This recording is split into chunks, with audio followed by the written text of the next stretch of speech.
kind of thing. Like, what is the financial viability of that for your team at the time?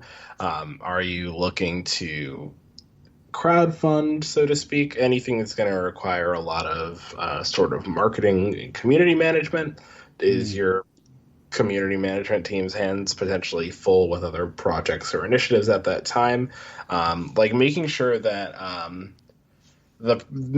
you're able to fit it in with the other priorities of your team, because of course, if you can't make your game, and at that point you can't really sustain your team, which means you can't really do anything charitable to begin with. So ultimately making sure that everything is working cohesively, and that you've got the time and energy to supply to whatever initiatives you're looking to take. Yeah, no, absolutely. Because I think sometimes some of us, we're just so open-hearted. We really want to help other people out. And while it's a good trait to have to put yourself out there, if you put yourself out there too much, and not take care of yourself or your team or whatever, then it can really hurt you. And then in the long run, you're ultimately not going to be doing the things that you're looking to do in terms of helping out these communities and such. So completely agree with you wholeheartedly. So we talked about this concept and what types of questions and things you really need to ask before you, and are you in the right position for that? But let's just say whether you are or you aren't in that position, regardless of where you stand, what do you think are some really simple, basic ways to get your head in the mindset of providing value to others? Mm-hmm. Yeah, certainly. So, I mean, the most baseline thing that you can do, I think, is kind of what we do.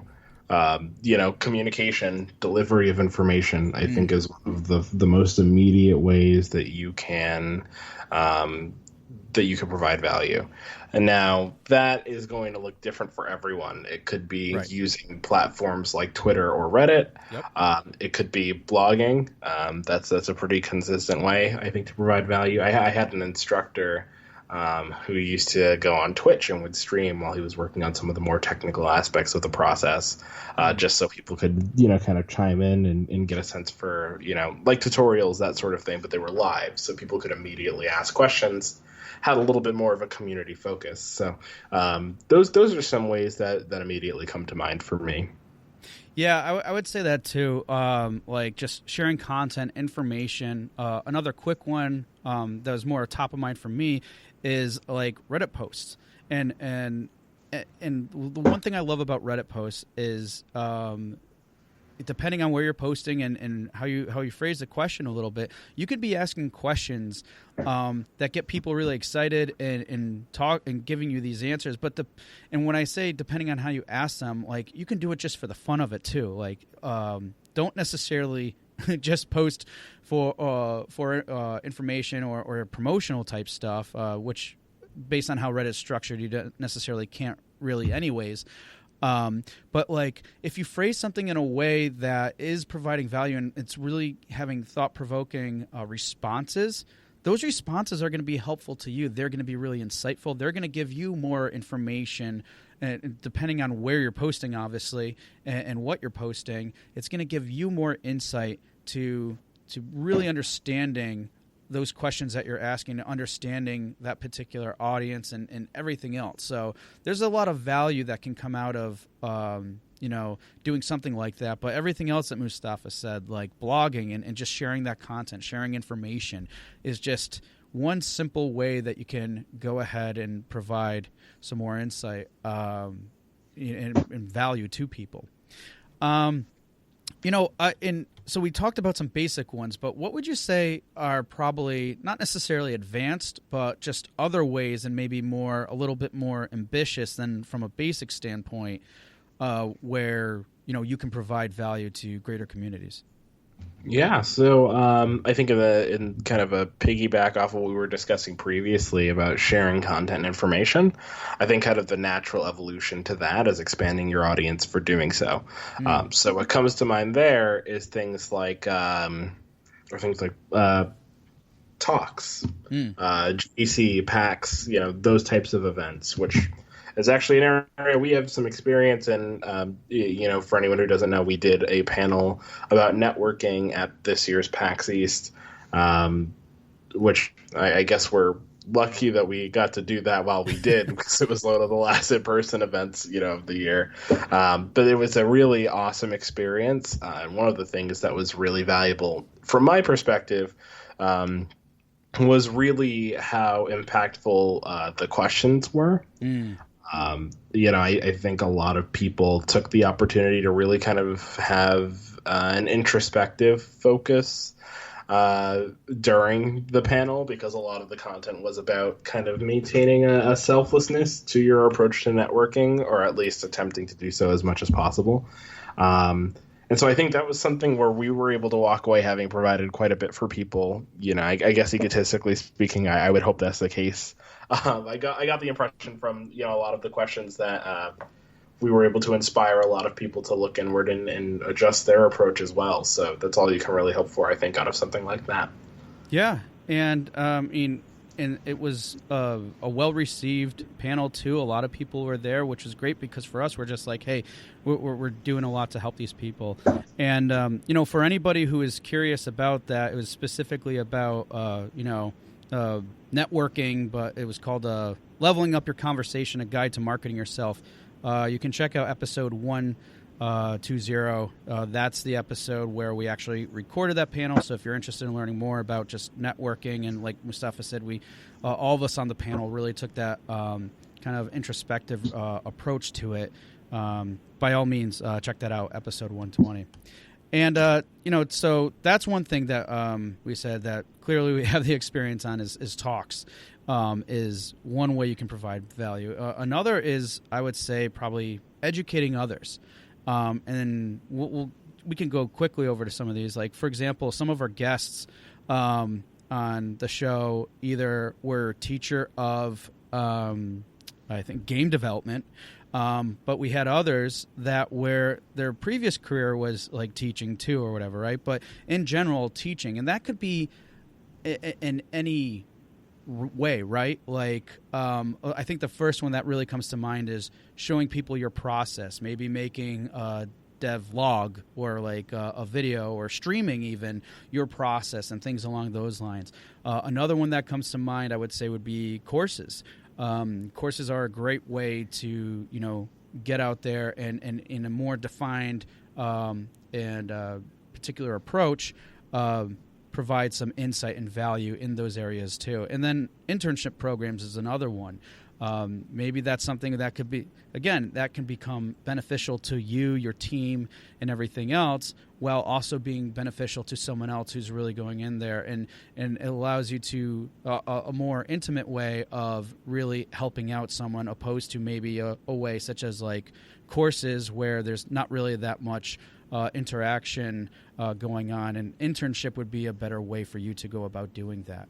So there's that's another one I would say is like, anything on the education front. And there's probably a lot of others we're not even thinking about right now and discussing, but those are just a few top of mind that, just came up. So. But yeah, now I think a good thing to bear in mind, especially when we're talking about, internships specifically, is to once again, take stock of those resources. Like, consider the tools and things that you have at your disposal. Because, if you're bringing anybody on, if either, helping them for education credit or what have you, if they're contributing to your team, you just want to make sure that, you have them feeling valued. And being valued, but otherwise, like, considering your ability to impact someone's growth and education, I think is very important, not only because it, helps us to future-proof the industry to make sure that we've always got competent people coming out of these programs, education programs and things like that.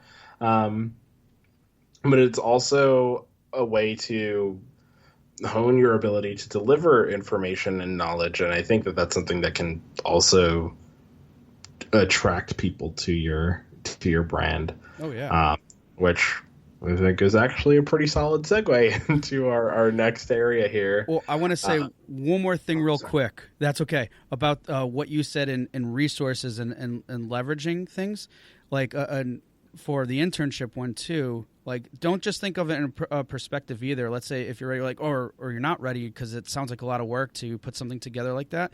Reach out to a local college if you have one, that especially if one has like a game development program, because they'll probably love to work with you and everything else, and then they actually help with the vetting process too, to a degree. So it puts less risk on you and someone who's gonna like help out on that front. So that would be my one recommendation, in addition to everything you said, Mustafa, from an internship program. See if you can work with someone that can kind of like take off some of that either stress or just the work that would be required to put that together. Because if they already have a program in place and it's just a few other details you need to fulfill, then it just makes that so much easier, and you're getting the help.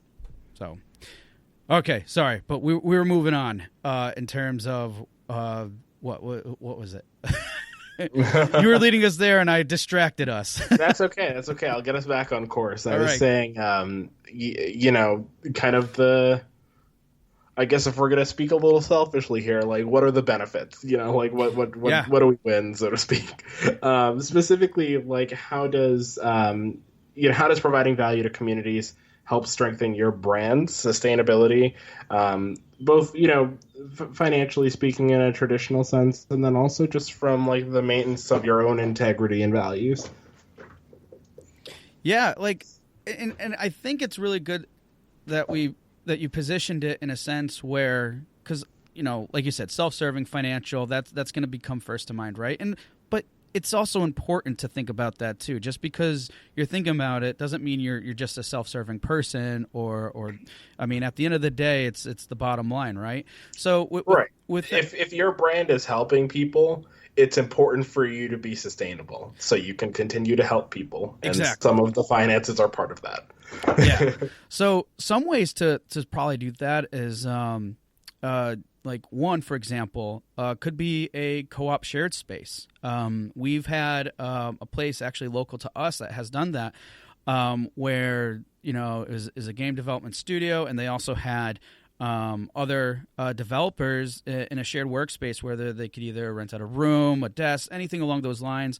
I've heard this happening, like popping up in various little communities, probably in more urban settings and such, but still it's more common. I think they're even happening on a more regular basis. And usually when these are popping up, it's not just some dude that's like, oh, I can sell space to game devs. It's a community of that saying like, hey, this is going to be really beneficial. And think about it. If you're the one behind, or your team or whoever else behind this community, and you're really fostering your own local community and building that up and doing more with that. And even on a different tangent here, and I'm saying this in light of the whole COVID and the pandemic that's going on, saying like, oh, well, most people might not necessarily want a shared space right now. It wouldn't be very appropriate. Then there could be another side where it's like virtual space. Like, let's say there might be a reason that a company would want to have a location in a different state or something like that. And I don't know. This is just a random idea I had, but still, I'm just trying to think outside the box. That could be another way to grow a community, even though it might not necessarily be a local one, because we're talking about virtual space here. It's another way that you can think about adding value, being a helpful resource for other companies, other developers, and things along those lines, and still think of a way to be to help with financial sustainability. What would you say are some other ones, though? Because the co-op one, I think, is probably one that a lot of people don't necessarily think of, because maybe there's a lot involved with that. But what are some others that might not be as involved, would you say, Mustafa? Yeah. Well, I've been seeing a bit of the kind of feedback loop on Twitter, call back to Fall Guys. The developers of that game actually... So there's been a lot. I mean, the game is number one most popular on Twitch. So obviously every brand under the sun is trying to farm that engagement on social media. From KFC Geico to everybody, posting basically versions of the little like the Fall Guys, the characters you play as, and costumes representative of their brand. The team, the community team